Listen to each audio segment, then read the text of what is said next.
of the Catholic Church will soon step foot on U.S. soil, but today Pope Francis held Mass outdoors in his first trip to Cuba. Thousands filled the Plaza of the Revolution before Masses held there on this first full day in Havana. Anticipation is building right here in New Orleans ahead of the Pope's visit to the U.S.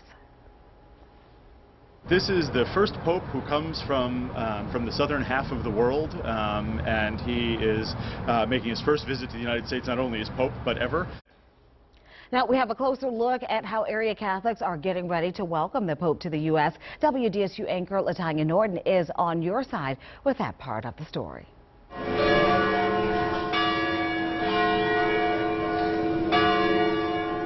At St. Louis Cathedral in the French Quarter, parishioners gather for 11 o'clock Mass on the Sunday before Tuesday's historic visit by Pope Francis to the United States. Yes, are very excited about the Pope coming. Following a trip to Havana, Cuba, spreading his message of mercy and compassion. This is a pope who has made a very big deal about mercy in all of his writings. I think he's really ignited a new generation of people who have been waiting to hear this kind of talk coming out of the church for a while. John Sebastian, Vice President for Mission and Ministry at Loyola University, says it's an exciting time for the Catholic Church as the first Jesuit pope visits the U.S. for the first time, speaking on environmental change, prison reform, and immigration and migration policies. The pontiff will be the first ever to address Congress.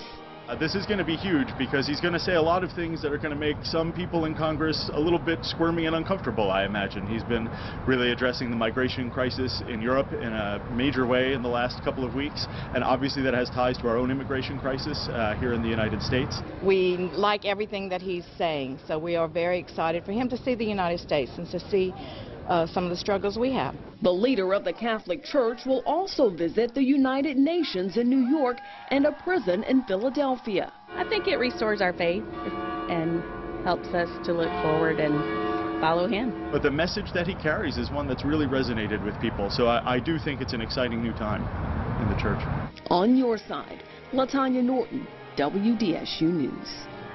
And New Orleans is home to one of the largest concentrations of Catholics in America, and the numbers of the faithful here in the metro has actually grown in the past decade. The total Catholic population in 2005, just a little more than 488,000, and now in 2015, there are about 506,000 Catholics in our community. Now, joining us now live to talk about the Pope's visit and how he's affecting people right here in the Crescent City, Tom Ryan with Loyola University. Thanks for being with us. Thank you for having me. Our first question, the first Jesuit Pope ever selected to lead the Vatican. What kind of pride does that bring, especially to Jesuit institutions like Loyola? And we have a lot of them in New Orleans. We have Loyola, Jesuit High School, the Harry Thompson Rebuild Center for the Homeless, and Good Shepherd School. So it's an exciting time for Catholics and for those in Jesuit institutions around the world. Absolutely. Now, this Pope has been known as a game changer. Pope Francis, the first Pope from the Americas, washing feet, not staying in the apostolic palace, if you will. A lot of things. You've led an online discussion about, I guess, how people have been reacting to him. Right. What have you found? Well, you know, to me, the thing that strikes me the most is his smile. He brings such joy and hope, and I think people really resonate. That's kind of the first thing that people see. The other thing I think that people appreciate is he does talk, but he acts first. And so he puts his words into action. So I think those are the things that catch people at first, and then they start listening to what he says. And he has some powerful and challenging things to say. Definitely, and you know, some people would say more progressive.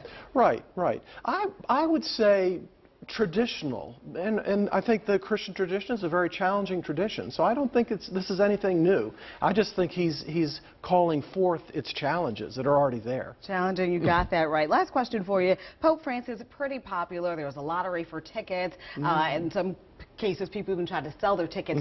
What does his popularity do for the Catholic Church? Well, I think it gets people to think about it and to think about questions of meaning, to think about the Church's teaching on very challenging issues. So I think just getting people to begin to think and think about it is very important. All right, Tom Ryan with Loyola University, thanks for being with us this evening. Thank you. We should also mention that there are many events happening on Loyola's campus to celebrate the Pope's visit to the United States. Now, Thursday, There'll be a watch party on campus as the Pope gives a speech to Congress, and later a second line with Mardi Gras beads with the Pope's face on them. For more information, you can check out the school's website. Thanks for being here. Thank you. All right.